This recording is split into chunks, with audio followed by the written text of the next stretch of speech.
আমি বসা থেকে উঠতেই বড় ভাবি হঠাৎ আমার পেছন সাইডে খেয়াল করে দেখে আমার হয়ে গেছে। তাই সাথে সাথে উনি বলে উঠল, রেশমি তোর তো হয়ে গেছে, তুই তো এখন আর কোচিং এ যেতে পারবি না। ড্রয়িং রুমে পরিবারের সবাইকে নিয়ে বাবা ঈদের কেনাকাটার কথা বলার জন্য পারিবারিক মিটিং এ বসেছিল। সাথে সাথে পরিবারের সবাই লজ্জা পেয়ে গেল। উনি আবার বসা থেকে উঠে আমার কাপড় উল্টিয়ে ভালো করে পরখ করে দেখতে লাগলো। আবারও বলল, এই যে মেজো, দেখো দেখো রেশমির হয়ে গেছে, ওর তো রোজা ভেঙে গেছে। বলে উনি রাজ্যের একটা সুখের হাসি দিল। আমি কি করব বুঝতে পারছি না। লজ্জায় আমার চোখে জল চলে আসলো। আমি যেহেতু এই বাড়ির ছোট মেয়ে, তাই আমাকেও বসিয়েছিল। আমার কোচিং এর সময় হয়ে যাওয়াতে আমি তাড়াহুড়ো করে চলে যাচ্ছিলাম। পরিবারের সবার সামনে ভাবি ওভাবে এর কথা বলাতেই আমি লজ্জা পেয়ে গেলাম। শুধু আমি বললে ভুল হবে, বাবা মা, বড় ভাই, মেজো ভাই, এমনকি মেজো ভাবিও বড় ভাবির এমন কাণ্ডজ্ঞানহীন কথার কারণে মাথা নিচু করে বসে রইল। ভরা মজলিসিয়া ভাবির এমন গর্ধবের মতো কর্মকাণ্ডে আমার ইচ্ছা করছিল বড় ভাবির গালে একটা চর বসিয়ে দেই। কারণ আমাদের সমাজে মেয়েদের বিষয়টি লজ্জার, তার উপর যদি বড় ভাই, মা, বাবা সবার সামনে এভাবে বলে তাহলে আরো বেশি লজ্জাজনক। কিন্তু আমার বড় ভাবি এমনই, কোনো কালে ওনার কাণ্ডজ্ঞান হলো না। মা বাবার দিকে এক নজর তাকিয়ে বলল,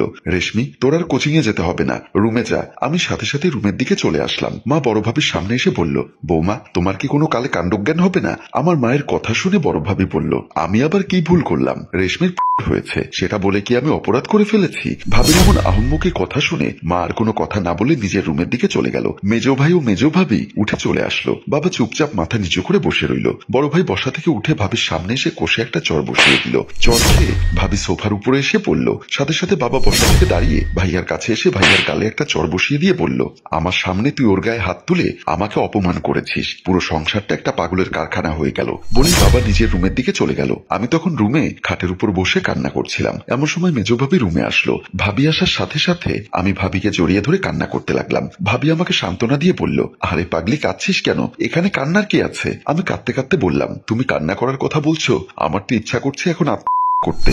মেজো ভাবি বলল, এমনিতেই বড় ভাবির বয়স হয়েছে, কিন্তু কাণ্ডজ্ঞান হয়নি। কোথায় কি বলতে হয় সে জ্ঞান ভাবির নেই। ভাবির কথায় যতটা না অপরাধ বোধ করছি, তার চেয়ে বেশি কষ্ট পেয়েছি রমজানের শেষের দিকে এসে পিরিয়ড হয়ে যাওয়াতে। কেন, সমস্যা কি? আমি মনে করেছিলাম এবছর অন্তত 30 রোজায় রাখবো, কিন্তু সেটা আর আমার ভাগ্যে হলো না। 30 রোজা রাখতে পারছি না বলেই আমার কষ্ট হচ্ছে। ভাবি তখন আমার চোখের জল মুছে দিয়ে বলল, সমস্যা কোথায়? ঈদের পরে বাকি রোজাগুলো রাখবি। ঈদের পরে রাখবো সেটা ঠিক আছে, কিন্তু আমি আমার বান্ধবী তানিশাকে গর্ব করে বলেছিলাম। কি বলেছিলি? সেদিন কোচিং সেন্টারের সিঁড়ি বেয়ে উঠতে গিয়ে দেখলাম আমার বান্ধবী তানিশা কোচিং সেন্টারের সিঁড়িতে বসে বসে চানাচুর দিয়ে মুড়ি খাচ্ছে। আমাকে দেখে তাড়াতাড়ি মুড়ির পলিথিনটা স্কুল ব্যাগে ঢোকাতে লাগলো। আমি তার সামনে দাঁড়িয়ে বললাম, কিরে তানিশা, রোজা রমজানের দিনে তুই বসে বসে সব কি খাচ্ছিস? তুই কি রোজা রাখিসনি? এখন আমাদের বয়স হয়েছে, তাই এখন রোজা রাখা আমাদের জন্য ফরজ। আমি রোজা রাখিনি। এ কথাটা বলতে তোর লজ্জা লাগলো না? লজ্জার কি আছে? লজ্জার কি আছে মানে? তুই একটা মুসলমানের মেয়ে হয়ে রোজা রাখিসনি, আবার বলছিস লজ্জার কি আছে? এ কথা বলার আগে তোর তো মরে যাওয়া উচিত ছিল। আরে কেন রোজা রাখিনি সেটা তো শুনবি। নিশ্চয় ঘুম থেকে উঠতে পারিসনি,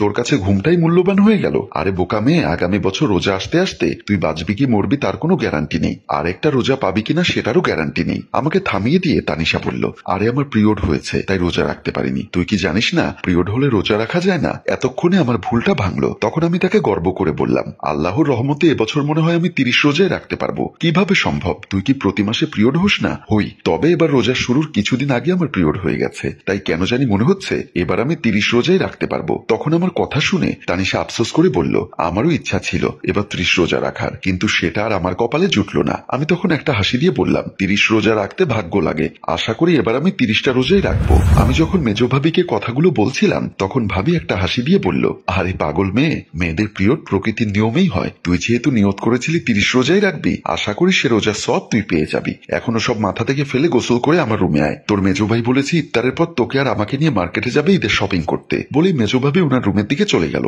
আমিও চোখের জল মুছে গোসল করার জন্য প্রস্তুতি নিতে লাগলাম। বিকালবেলা বড় ভাবি এবং মেজো ভাবি রান্নাঘরে ইফতার তৈরি করছিল। বড় ভাবি রান্না বান্না করছিল আর মেজো ভাবি পেঁয়াজ করছিল। আমি তখন রান্নাঘরে গিয়ে মেজো ভাবিকে বললাম, ভাবি তুমি অন্য কাজ করো, আমি পেঁয়াজ করছি। বলেই মেজো ভাবির হাত থেকে পেঁয়াজটা নিয়ে নিলাম। সাথে সাথেই বড় ভাবি বলে উঠলো, হায় হায় রেশমি, তুই করছিস কি? সব তো শেষ করে দিলি। আমি অবাক হয়ে বললাম, আমি আবার কি শেষ করলাম? আমি তো তোমাদেরকে ইফতার তৈরিতে সহযোগিতা করতে এসেছি। বড় ভাবি তখন আমাকে একটা ধমক দিয়ে বলল, তুই নাপাক শরীর নিয়ে ইফতার তৈরি করতে এসেছিস? তুই জানিস না মেয়েদের পিরিয়ড হলে নাপাক হয়ে যায়? ভাবি, আমি তো পিরিয়ড হওয়ার পর গোসল করে ফেলেছি, তাহলে আমি নাপাক থাকবো কেন?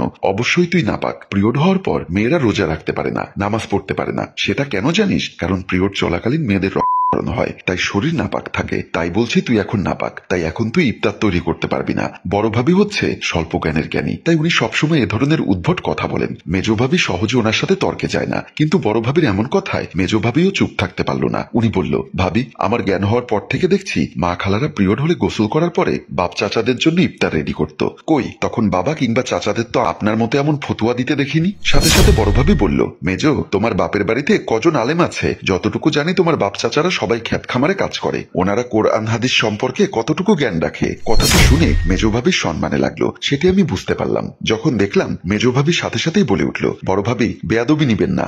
আপনার বংশে কজন আলেম আছে? আমি যতটুকু জানি আপনার বাবা স্কুলের দপ্তরি এবং আপনার ভাই মোটর ড্রাইভার। আমার বাবা ভাইয়ের কথা বাদ দাও, আমার চাচাতো ভাই মঞ্জুর মোর্শেদকে তো চেনো, কিছুদিন আগেও এখানে এসেছিল। সে কিন্তু যেন তেন হুজুর না, অনেক বড় মাপের হুজুর। আমি এতক্ষণ দাঁড়িয়ে দাঁড়িয়ে বড় ভাবি এবং মেজ ভাবির কথাগুলো শুনছিলাম। বড় ভাবির মুখে ওনার চাচাতো ভাই মঞ্জুর মোর্শেদ ভাইয়ের কথা শুনে আমি তখন বললাম, বড় ভাবি, আমি শুনেছি মোর্শেদ ভাই নাকি দাখিল পাশ করেনি, তাহলে সে কিভাবে এত বড় আলেম হলো? আলেম হওয়ার জন্য লেখাপড়া করতে হয় না। আমার চাচাতো ভাই মঞ্জুর মোর্শেদের সারাক্ষণ হুজুরদের সাথে ওঠা বসা, আলেমদের সাথে থাকতে থাকতে সেও ছোটখাটো আলেম হয়ে গেছে। বড় ভাবির এমন কথা শুনে মেজ ভাবি ঠোঁটের কোণে একটা তাচ্ছিল্যের হাসি হাসলো। আমি তখন আবার বললাম, আপনার মোর্শেদ ভাইয়ের হুজুরদের সাথে ওঠা বসা নয়, উনি হুজুর দেখলে সেলফি তোলেন। শুক্রবারে মসজিদে গিয়ে জুমার নামাজ পড়তে গেলে সেলফি তুলে ফেসবুকে দেয়। আর এসব করে কেউ কি আলেম হতে পারে? সাথে সাথে বড় ভাবি বলল, দেখো, আমার ফ্যামিলির অন্য সবাইকে নিয়ে কথা বললেও আমার চাচাতো ভাই মঞ্জুর মোর্শেদকে নিয়ে কেউ কথা বললে আমি কিন্তু বরদাস্ত করব না। বলেই বড় ভাবি ওখান থেকে চলে গেল। উনি যাওয়ার পর আমি হাসতে হাসতে বললাম, মেজ ভাবি, আমার কেন জানি মনে হচ্ছে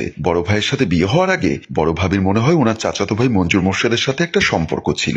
না হলে উনি সবার অপমান সহ্য করতে পারলেও মোর্শেদ ভাইয়ের অপমান সহ্য করতে পারে না কেন? মেজ ভাবি তখন আমাকে চুপ করিয়ে দিয়ে বলল, চুপ রেশমি, এমন কথা বলতে নেই। কারো অতীত নিয়ে ঘাটাঘাটি করা ভালো মানুষের লক্ষণ নয়। মেজ ভাবির ধমক খেয়ে আমি নিজের মতো পেঁয়াজ করতে লাগলাম। ড্রয়িং রুমে মা আসরের নামাজ পড়ছিল। এমন সময় বড় ভাবি সেখানে গেল। মা নামাজের সালাম ফিরিয়ে মোনাজাত ধরল।